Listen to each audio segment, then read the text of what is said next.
Hi, I'm Ann. And I'm Dean. We are A&D Adventures on Timber Mountain. Please like, share, and subscribe to our channel. We'd greatly appreciate it.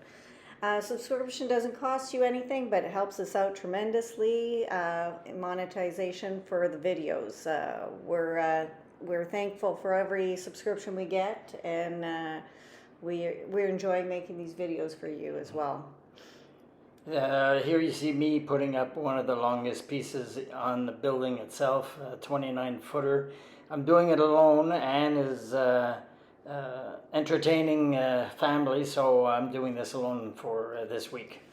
And it's very hot and humid out, so I take my hat off to Dean for doing all of this, because it's you put up quite a sweat climbing up and down, up and down, up and down, and into the machine, and the machine throws off heat as well, so that's the humidity is crazy right now. Pretty stifling. Yeah, yes. it's in the 40s Celsius, and but work is getting done regardless. We are actually on our last row of logs before we have to put the braces, cross beams in. Cross beams in, yes, and that's going to be the next step for me. You'll see a little bit farther on, I've already started.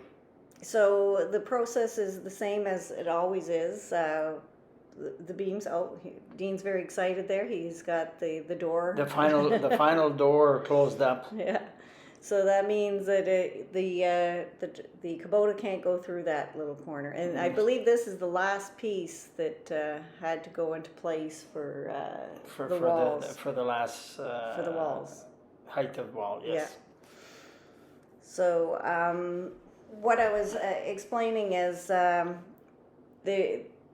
after we finish this section here, we're doing cross beams, and here you see we have actually a visitor coming to visit us. Our friend Frankie, or Frank, I should say. Yeah, he's helping Dean move that nice big beam in for the bar top. Well, it's free, so why not use it, and it's wide enough. So I can only put it in a certain depth before the tractor can't go any farther. So we haven't closed up the prowl in the front. So I turned and went around and grabbed it from the other side, and you'll see that in a moment. Yes, so we can still get in, but you have to go all the way around the building, which is a little bit more time consuming, and and we have to go over the septic piping and on one side, and the electrical on the other side. So I try to minimize the back and forth over that. Yes, because we don't want to destroy and then have to dig it up and repair it. Repair it. We just did it. It hasn't even been used, and it might be destroyed. No, we actually got a plate over top of the septic pipe so that distributes the weight evenly, and it won't crush the pipe. Yeah. So as you see, this is where I was coming in, and this is a windowed area called a prowl, and that's going to come up after the roof is up. As you can see here, we're marking down on the beams the measurements, so we measure once, and then we know what size what size to cut the beam, and the notching out of the beam also. You'll see me measuring, and we're doing a tenon joint there. And this way it's easier if he does it all on the ground opposed to up in the air. Trying to do it in the air is not pleasant. Not feasible. Not pleasant in the least. No. It's treacherous enough being up there with the chainsaw without having to move it and place it and move it and place it. That's it. And there is some fine tuning that has to be done, but it's not fine tuning is not as bad as all the other cuts in it. No. I did it on the other side, on the garage kitchen side. I did it almost that way, but I figured out this is the better way to do it. And as you see here, he's cutting a few of them up before we install them. So this is another one that he's doing, and then we're going to put them in place. when we're putting them in place, I am running the excavator at this point, and Dean is doing all the cutting and adjusting. Directions too, because she can't see what I can't see a thing So I'm on top, so I'm based, everything is based on all the movements he's making, giving me directions by hand signals, because you can't hear either. no. Through the machine running and the chainsaws.